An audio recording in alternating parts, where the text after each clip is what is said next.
Hello students, so welcome back to the lecture number 22 of chapter 6. In the lecture 21 we have discussed about triangles and its properties. In that lecture we have discussed that the sum of all the interior angles means the sum of three interior angles of a triangle is 180 degree.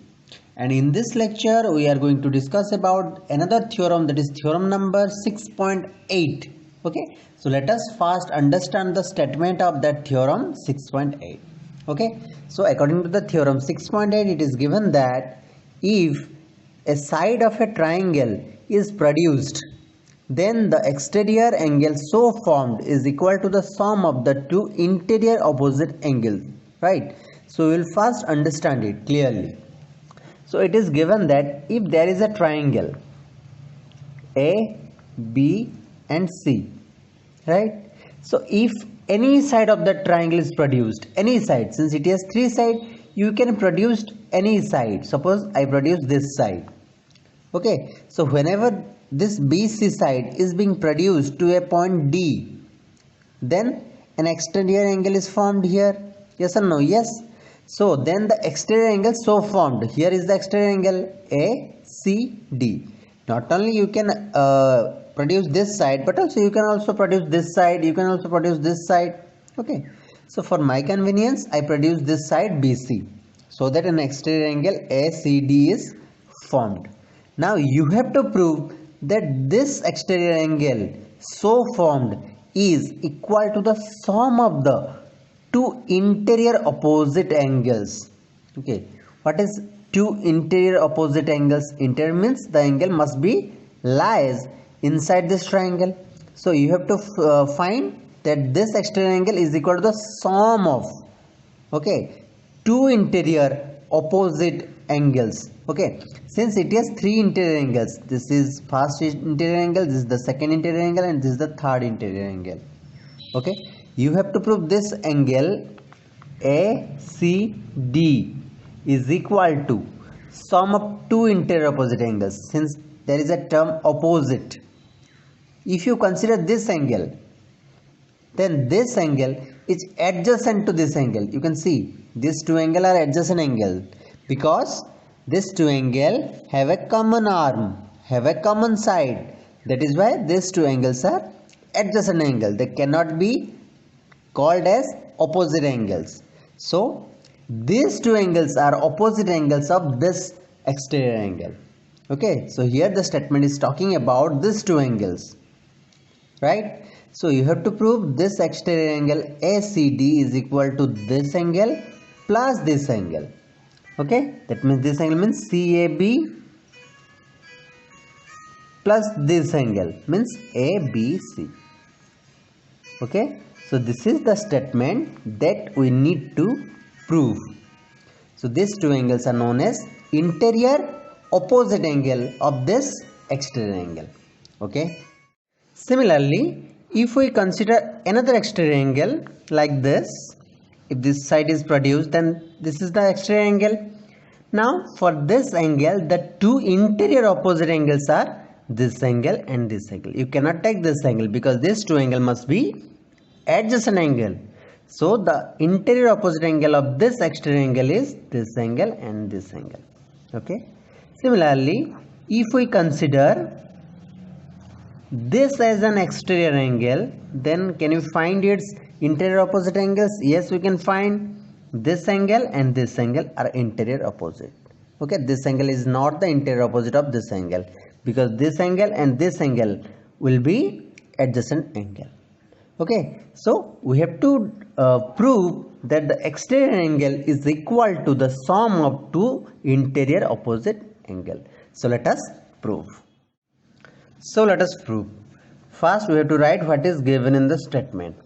According to the statement, ABC is a triangle and BC side is produced so that an exterior angle ACD is formed, right? So that an exterior angle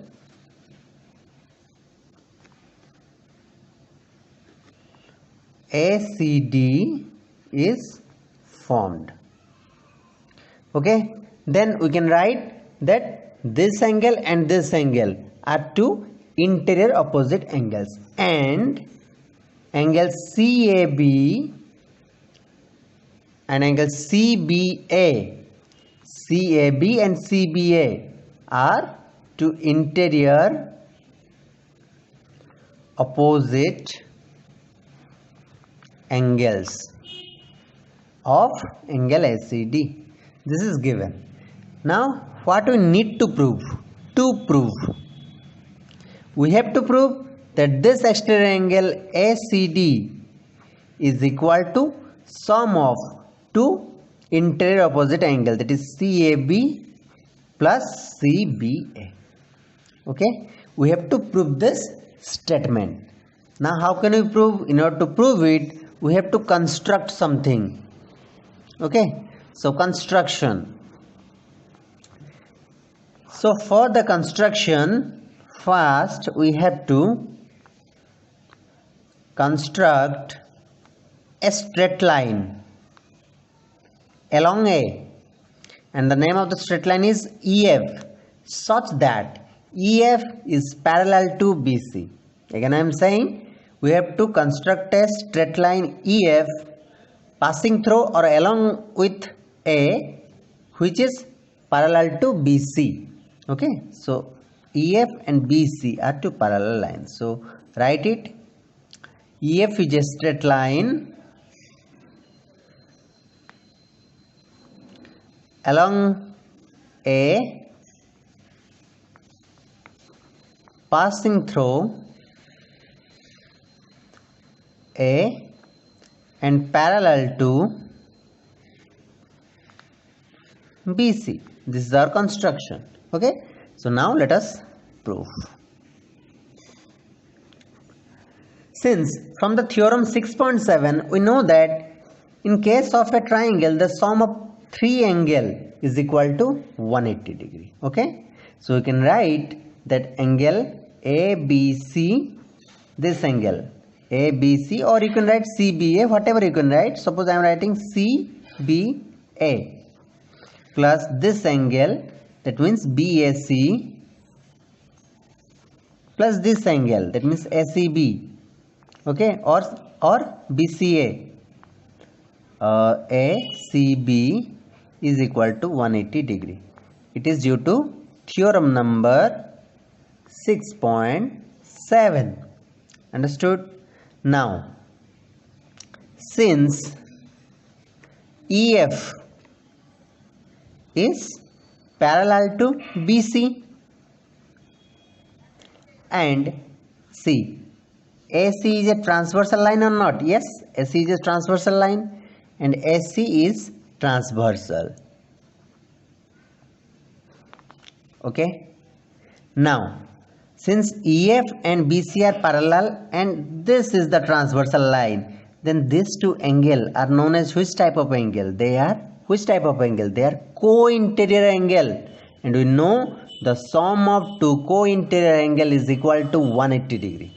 Okay, so you can write FAC plus this angle ACD is equal to 180 degree. Okay, basically this is your equation 1 and this is equation 2. Now look at this two equation. In equation 1 we have 180 degree RHS. In equation 2 we have 180 degree also RHS. That means if for two equation any two side of that equation are equal, then you can write that their other side must be equal. Okay, since equation 1 and equation 2 their right hand side will be equal 180 degree and 180 degree, then we can write that their left hand side must be equal. Yes or no? Yes. So let us write it. Comparing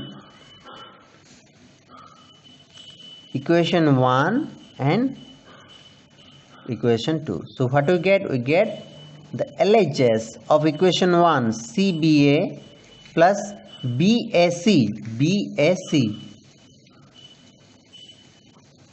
plus ACB is equal to left hand side of equation 2. FAC plus ACD.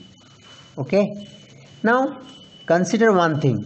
If AC is the transversal line and EF and BC are two parallel lines, then can we write that this angle is equal to this angle? This is the transversal line, these two are parallel line, then we can write this angle is equal to this angle. Why? Because they are alternate interior angle. So we can write FAC is equal to ACB. Yes or no? Yes. But FAC is equal to ACB. Why? Because they are alternate interior angles. Okay. So now in this case, here is a term angle FAC. So in case of or in place of FAC, we can substitute SCB because we find FAC is equal to SCB. So the equation becomes CBA plus BAC plus ACB is equal to, in place of FAC we can substitute ACB plus ACD. Okay. Now in the LHS we have SCB, in the RHS we have also SCB, so this SCB must be taken to the left hand side. CBA plus BAC plus SCB, then whenever SCB comes to the left hand side it will be minus SCB is equal to ACD. Now this SCB and SCB can be cancelled out. So finally we get, first write this term, ACD is equal to this two term, CBA plus BAC. So this is our final conclusion. So we find ACD. ACD means this angle is equal to CBA. CBA. This angle plus BAC. BAC. This angle. See, these two angles are which type of angle? These two type of angle are interior opposite angle of this exterior angle. And we need to prove also this statement. ACD angle is equal to CAB plus CBA. This angle. Here also we prove this statement. Okay. Hence it is proved.